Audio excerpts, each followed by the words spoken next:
So one of the things that this pandemic has really brought forth and shown us is that life is uncertain. It can change in a moment's notice. Now, life has always been that way, but a lot of us go about life not thinking about that too much until something happens. And this has happened on such a grand scale, such a large scale, that right now all of humanity is remembering that life's uncertain. And it kind of has a life, it has an energy of its own. And the way that we can move through that is to welcome and embrace what the situation has to offer us. We don't necessarily have to like what it's offering us, but if we resist and try to push away what it's offering us, again, that creates suffering, it creates separation.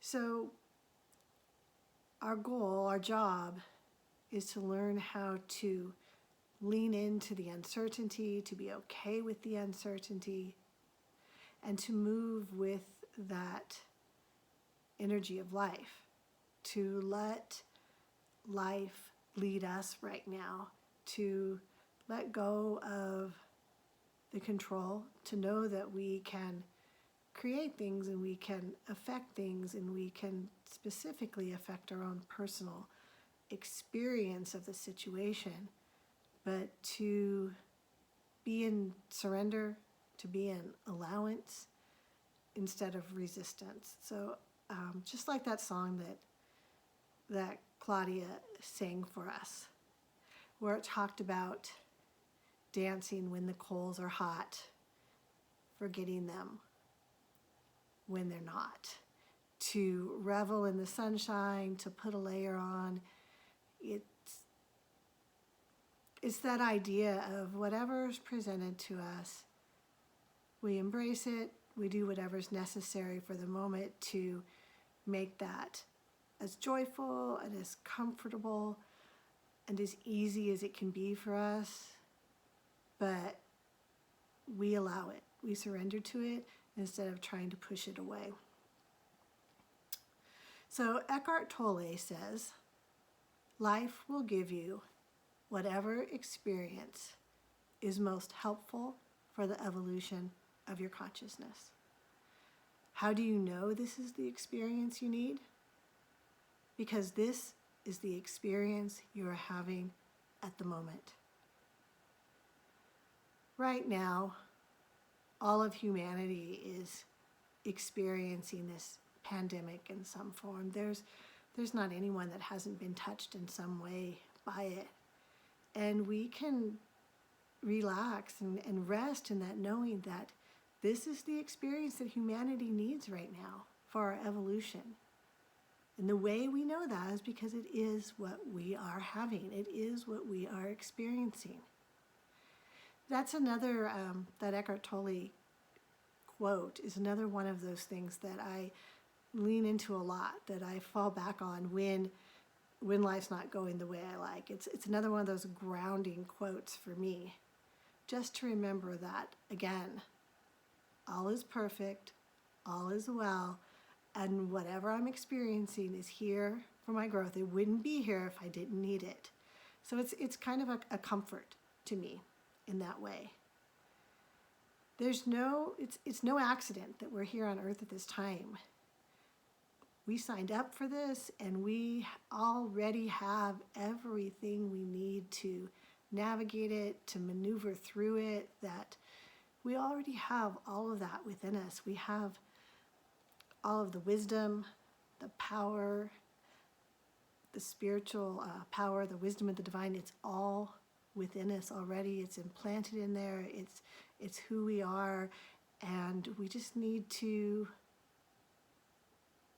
go within to find it, to use it, to allow it to help us through these times in a way that is easier, meaningful, helpful to us, whatever it is that we're looking for, in a more joyful, more loving way.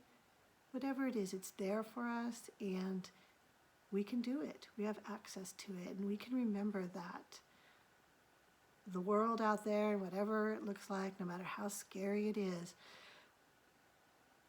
it's not our source, it's not our support. We rest in God for that. So we each have our own path and obstacles and challenges to face as we move through this pandemic. I have no idea what the other side, when we finally get there, what the other side of it's going to look like. What I do know is that right now, humanity as a whole has a journey to take.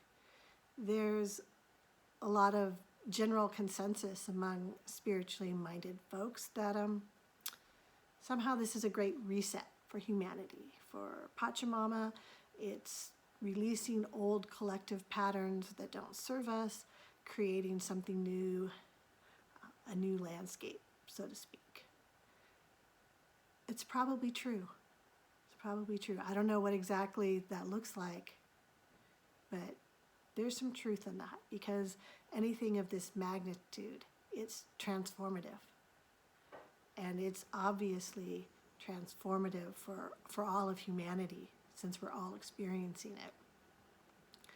Ernest Holmes wrote The Science of Mind in 1926.